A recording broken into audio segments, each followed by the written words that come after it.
What dark secret are you hiding from everyone? Story 1. Not a huge secret in comparison to some of these answers, but I feel the guilt of it often. After my finances passed, I snapped all the time for over a year. My aunt was calling me one day and I just denied her call. Went back to napping. It's one of my aunt's callings because my grandma, who was very sick with cancer, wanted to say happy birthday a day before my birthday. Grandma died the next day. I should have picked up the damn phone. Story 2. In high school, I was the super good kid, straight A student who loved homework, keeping out of trouble, and who was quiet as hell during class. So, anyways, there was a guy who was also in AB classes with me, but he was super loud and obnoxious, but would pull stunts in such a way that he would have some marking of plausible deniability. Thus, we never spoke. I'm not sure he even knew I existed. He dropped me the wrong way. Maybe it was from the one cold days when this other girl in our class had her nipples poking through her shirt because she forgot a sweater. And he kept saying to her, "Damn, it's cold, huh?" Maybe it was from when he would pretend to be friends with the kid, who was definitely spectrum and desperate to be friends with him to do the bullying homework for him and then bullying him the next day. I don't know. So at random, sometimes once a week or a month or once every couple of months, I would whistle. It's this high pitched whistle that sounds like a tea kettle that I can do while barely moving my mouth. Back then, no one knew I could do it except my family. The super obnoxious kid always got in trouble. I was never once abetted. Story 3.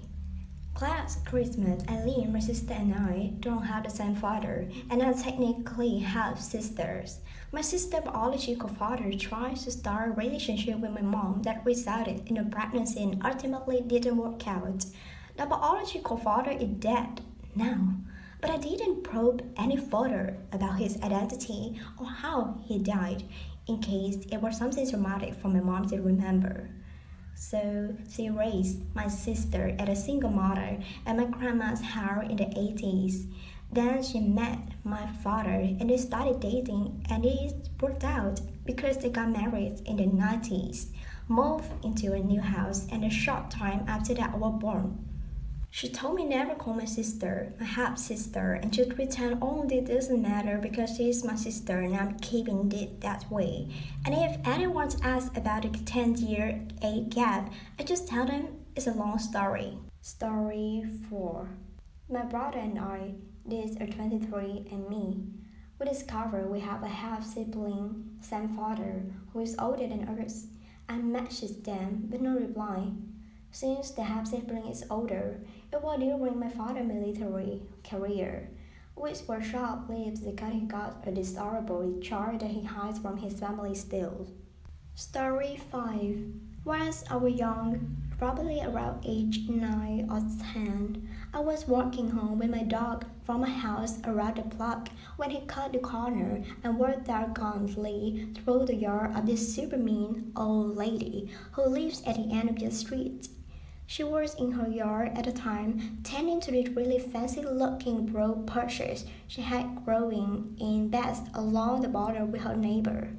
My dogs were a very friendly golden retriever who didn't even really come near her and certainly didn't do anything threatening, but she sprayed the fuck out of him with some kind of insecticide or other chemical she was using on her bruises. I ran back home with the dog and hauled him off. He coughed a bunch, but seemed otherwise fine. I didn't tell my parents because somehow I thought I was going to get in trouble for letting the dog work in her yard. I'm glad I didn't tell them, though, because I decided that night to sneak downstairs out the half-bath window and down the street to her yard where I cut out every goddamn pro-purse I could get my hands on. Story 6. I was married for 30 years to my best friend. We had what I thought was a great, easy marriage. One day, our 5 years old daughter told me he was having her perform oral sex on him. I was shocked, devastated, and afraid. He was one of the fun guys everyone loves to be around. I immediately called the police and he was arrested. When they started investigating him, they found out that he has been arrested while in college for exposing himself to very young boys. He's only got a slap on the wrist that time because he came from a very wealthy family. One of his uncles was governor of the state we lived in. I was so ashamed. I told our friends that he had an affair and moved away. But the truth was that he was in the prison for 5 years. I picked up the piece, sent our daughter to therapy, and spent the next 50 years being a mother, paying for private school, corn trips, etc. She was my life. Then, when she went to college, he reached out to her over Facebook. When I saw she was communicating with him, I was shocked, devastated, and afraid all over again. I was home and told her that she was an adult, but I thought she should be careful because he's not safe. She hung up on me and has not spoken to me since. That was 4 years ago. I sent her $40,000 a year still to pay for her medical school. It's all been almost unbelievable. Thank you for allowing me to share this here. Story 7. Not super dark, but mine is also stealing from my employer. It was a seasonal job, and they told people if they came back next season, just get a raise. Next season, I got a 50 cent per hour raise and mentioned it to a couple other people who had also returned, who it turned out didn't get a raise. They went and complained to the boss, who then took my raise back and gave them each 25-cent raises. I argued with the boss for a bit, but eventually just decided I'd steal a few bucks per shift to make up the difference. Story 8. I've struggled with disorder eating for at least a decade. Its ebbs and flows. I know it's unhealthy, but the toxic part of me loves the feeling of being empty. Several years ago, it was really bad. I was at my lowest weight ever. I had brain fog, difficulty breathing. When I started eating again, my stomach would get really bloated even if I only ate a small amount. I gained weight in the last year or so, and my depression and anxiety got really bad for a while. My family thinks I don't want to spend time with them. However, I just wanted to stay home because drying on my clothes and the idea of being in public made me want to kill myself. It was easier on me monthly to just stay home. I can't feel myself slipping back into my old disorder eating habits unfortunately. Story 9. 2 years ago, one of my best friends died when half-size on a fuck ton of Xanax. On June 8, we both took Xanax from the batch we slit. I woke up, but he didn't. No one knows I had anything to do with the drugs that killed him, and I don't know if I can ever bring myself to tell someone. Story 10. When I was younger, I lived with my grandmother. Not longer after I turned 18, her health started to decline. That sort of decline that, means she won't be around for much longer. Over the months, I did my best to take care of her, getting her to the hospital when she needed, and other things. We have someone coming every day to help her with things I couldn't. Well, what my family doesn't know is that the night she passed, I was in the living room watching TV. My dog was in the bed with my grandma, and I started to hear him whimper and bark. I knew what was happening. I knew that if I acted, I could potentially save her. I didn't want to watch her suffer anymore though. I watched her live with so much pain and unable to do anything for herself anymore. So I made the choice to let her pass before making any calls. She lived 92 years. And the only regret I had is that she passed a month after I would have graduated.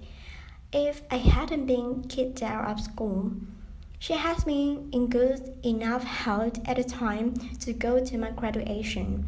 I still kick myself for how stupid I was back then. Added, I didn't expect this much support. Thanks. I'm not turned out about letting her pass. I knew it was for the best. She was such a great person. She didn't deserve to live in such a poor manner any longer than she already had. I don't regret what I did. I regret what I have done that got me kicked out of school, that I didn't try and make it to graduation for her. I think I lived my life so far in a way that she'd be proud of. Not graduating before she passed is the only regret I really have in this life so far.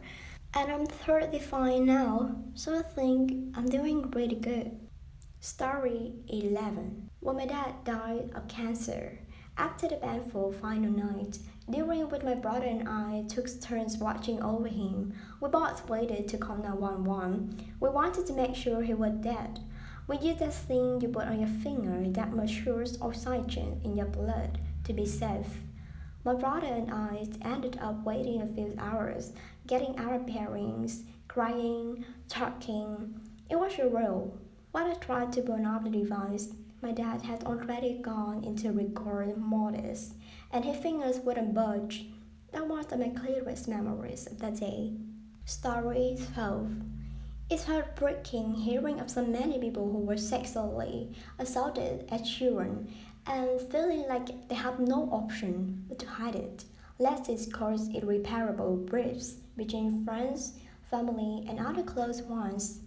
Just want to let all of you affected by this know that if you did go public, you are not the cause of any conflict, no matter how anybody else pass it.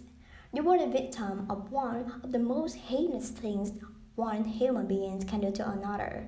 The sudden conflict is all down to whoever perpetrated the violence against you, and the shame should not be yours to live with.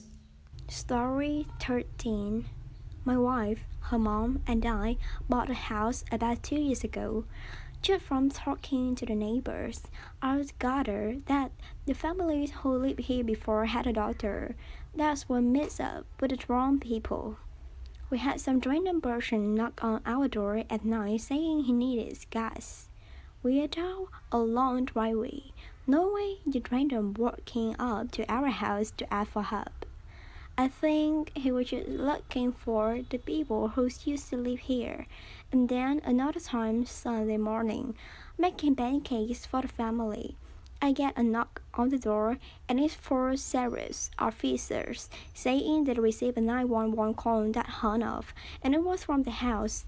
We don't have a landline, and I assure them my wife and 2 years did not make any call. They mentioned a name of the previous occupants, and I let them know we moved in earlier this year, and they seemed okay with that and left. Anyways, I was doing some yard work and struck up conversation with a neighbor. He saw the police cars and asked what was up. I told him the situation, and he just goes, "Oh yeah, the family will mess up. The cops will probably be in caution considering the shooting." "What shooting?" I asked. His cat looks at me with a sad, worried face. "The shooting in your house." Wait, what I say truly baffled.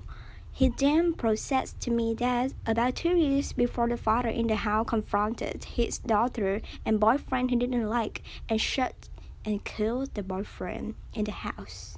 Our status and have a disclosure clause, so we never knew. I was blown away. On the string, happening kinda makes sense now. He said the friends of the victim has kinda terrorized them for a while cause the police were taking so long to press charges. Last year, midnight fireworks, oh shit, that the neighbor hated. I was shocked but just said, "That's crazy. But hey, do me a favor and never tell my wife or mother-in-law about that. They are a little spooked by things like that." So, the TLDR is that we live in a mother house and I'm the only one of my family knows that.